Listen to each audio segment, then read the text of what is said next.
राम राम भाई, सारे के सारे भैया ने। आज की वीडियो उन किसान साथियों के लिए है जो खेती करते हैं और साथ में पशुपालन करते हैं, पशु रखते हैं, डांगर रखते हैं। आज की वीडियो में आप लोगों के साथ एक विचार शेयर करने वाला हूं, जिस विचार पे मैं अभी कुछ टाइम से ही काम करने लगा हूं, और ताकि वो विचार पे आप लोग भी काम कर सको, आपको भी उसका फायदा हो और आप भी और लोगों तक इस विचार को आप आगे तक ले जा सको। मेरा आप लोगों से एक सवाल है, जो हम लोग आज पशुओं को, जो भी पशु आप रखते हो, उनको हम लोग चारा खिलाते हैं। चारे के साथ में हम लोग चाट खिलाते हैं। चाट बोल सकते हो आप, मेरे यहाँ चाट बोला जाता है। जैसे खड़ा हुई, बिनोड़ा हुआ, अलग अलग जगह पे अलग अलग नाम दिया जाता है। इनको खिलाते हैं।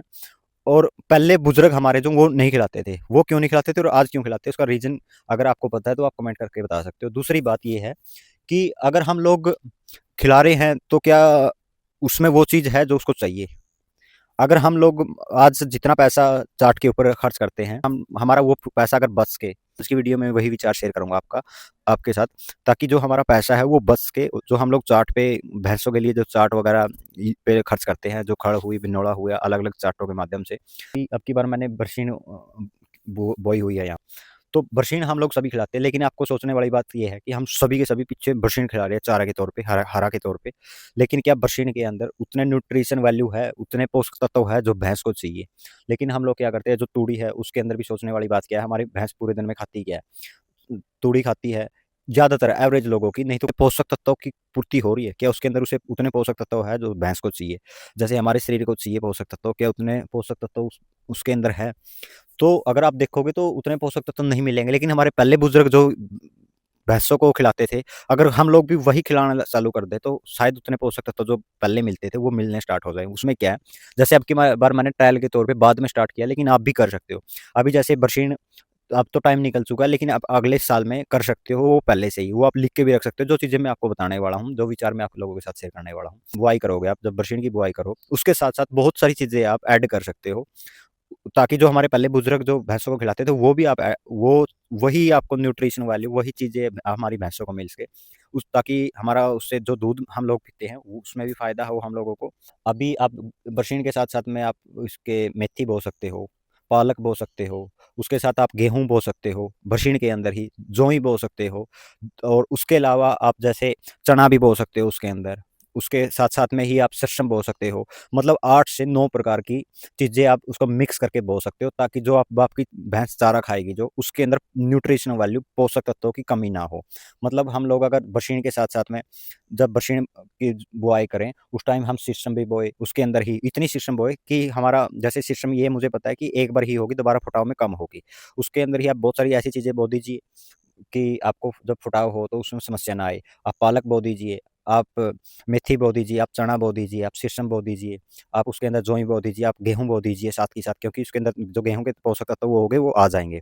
उसके साथ आप धनिया भी बो सकते हो, धनिया के भी बेनिफिट आपको भैंस को मिलेंगे। और जो उसके अंदर वो दूध के अंदर आएँगे, और जो पोषक तत्व हो गए, वो हमारे दूध के साथ में हमारे को भी मिलेंगे वो। और उससे क्या है कि बहुत सारी चीज़ें ऐसी है, जैसे हम गाजर भी बोल सकते हैं, मूली भी बोल सकते हैं, उनके जो पत्ते हो गए, उनकी कटाई होगी तो वो भी, उसके पोषक तत्व हमारे को मिलेंगे। जब हमारे पशु इतने पोषक तत्व वाली चीज़ खाएँगे तो उसके अंदर उसको हम लोगों को चाट देने की ज़रूरत नहीं पड़ेगी, क्योंकि उसके अंदर सभी पोषक तत्व होंगे, जिससे उसके शरीर में कोई कमी नहीं होगी। जो हम लोग चाट यूज़ करते हैं वो करते ही क्यों हैं? ताकि उसके अंदर दूध की कमी ना हो। जब आप इतनी सारी चीज़ें दोगे उसके साथ में, आपके जो चाट में, आपके जो फसल में ही इतनी सारी चीज़ें होगी, तो हम लोगों को उसको चाट खिलाने की ज़रूरत नहीं पड़ेगी। मैं आप लोगों के साथ ये सिर्फ यही बताना चाह रहा हूँ, ताकि आप खुद भी आप दिमाग लगाओगे तब आपका पता लगेगा। जितनी चीज़ें मैंने आपको बताई है वो आप लिख भी सकते हो, उस टाइम के लिए शायद ना ध्यान में रहे, ना याद रहे। अभी जैसे ज्वार की बुआई करनी है, ज्वार हम लोग खिलाते हैं भैंसों को। ज्वार के साथ आप मूँग बो सकते हो, तिल बो सकते हो, और ज्वार के साथ आप मक्का बो सकते हो, बाजरा बो सकते हो। ये 5 से 6 चीज़ों की जब आप उसके अंदर ही बुआई करेंगे और वो चीज़ें खाएँगे, वो सभी की सभी पोषक तत्वों की कमी नहीं होगी। अब आपको ढूँढना ही ढूँढना है, वो क्या है कि आपको देसी बीज ढूँढने हैं। अगर आप इतना ही जब करने लग जाओ, तो आपको सबसे पहले ये चीज़ देखनी है कि ज्वार का भी बीज होना चाहिए देसी, मतलब सभी चीज़ों का बीज होना चाहिए देसी। अगर आप देसी बीज के साथ करो तो उससे बढ़िया कुछ है ही नहीं, क्योंकि आप हाइब्रिड बीज छोड़ के अगर देसी पे काम करोगे तो आपको जरूरत ही नहीं पड़ेगी किसी चीज़ की भी। इनडायरेक्टली आपका ही फायदा है उसमें, क्योंकि आप उसका, भैंसों का, पशुओं का दूध पिएंगे। अगर गाय है, भैंस है, तो उसका आप दूध पिएंगे, उससे आपका भी फायदा होगा, क्योंकि दूध में जो पोषक तत्व अच्छे आएंगे, गुण अच्छे आएंगे, उससे आपका भी शरीर में अच्छे पोषक तत्व जाएंगे।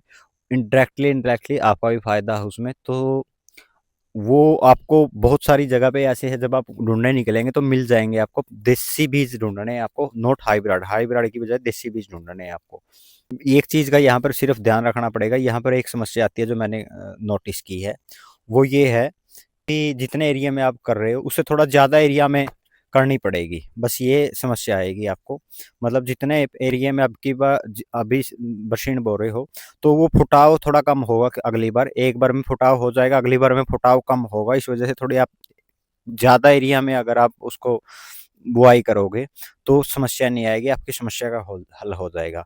अगर आप इस विचार पे काम करते हो तो आपको किसी चीज़ की जरूरत नहीं पड़ेगी। आप ऑर्गेनिकली आपको ज़्यादा खर्च कर रहे हैं, चार्ट पे हो गया, या फिर हम लोग जो पशुओं को चार्ट के माध्यम से बहुत सारी चीज़ें यूज़ करवाते हैं, उन चीज़ों के लिए, या फिर दवाई होगी, उन चीज़ों पे हम लोगों को खर्च करने की जरूरत नहीं पड़ेगी। बाकी इसके बारे में आपका क्या विचार है? आपको कुछ हम लोगों को आपका विचार शेयर भी करना चाहो तो कमेंट कर सकते हो। चैनल को सब्सक्राइब कर लीजिए। मिलते हैं नेक्स्ट वीडियो में। ऐसे ही आप दूसरे लोगों तक वीडियो शेयर कर सकते हो, दूसरे किसान साथियों तक ये वीडियो शेयर करिए।